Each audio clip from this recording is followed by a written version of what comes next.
மே சொல்லுமா. என்ன லஞ்ச் இன்னைக்கு? காணும் பொங்கல் அதுமா? காணும் பொங்கலுக்கு வெளியே கூப்பிட்டாலும் வரமாட்டேன்றா, என்னையும் கூட்டிட்டு போக மாட்டேன்றா. இன்னைக்கு அவங்க தான் செஞ்சாங்க, வெறும் தக்காளி சாதம் தான் செஞ்சுருக்காங்க பாருங்க.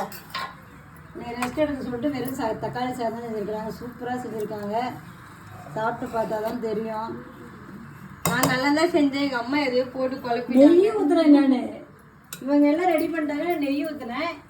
சுவாதிக்கு மட்டும்தான் ஆம்லேட், ஏன்னா நான் இன்னைக்கு சனிக்கிழமை சாப்பிட மாட்டேன், அதுக்காக தயிர் வெங்காயம் வச்சுருக்கேன். சூப்பர். இங்கே பாருங்கள், காலையில் வச்ச சத்து மாவு. இன்னைக்கு அவங்க அப்பாவும் குடிக்கல, சர்க்கரை போட்டு நாட்டு சர்க்கரை போட்டு வச்சுருக்கிறேன். சாப்பிட்டுட்டு பொறுமையாக ஒரு 3 மணிக்கு மாதிரி 3 மணிக்கு குடிப்பாங்க காலையில் வச்சதை. சுடு தண்ணி. சொல்லுங்க, எங்கள் வெளியே கூப்பிட்டு போக சொல்லுங்கள், வீட்டிலே இருக்க போர் அடிக்குது. கூப்பிட்டு போகிற கூட்டிடுவார். ஓகே, இதான் நம்ம வீட்டில் லஞ்சு. இதான் லஞ்சு. இன்னைக்கு பெரிய வீடியோ வரும்ல, ஹோம் டூர் போட்டுக்கிறோம்ல. இதாங்க நம்ம வீட்டில் லஞ்சு. வாங்க சாப்பிட்லாம். பாய்.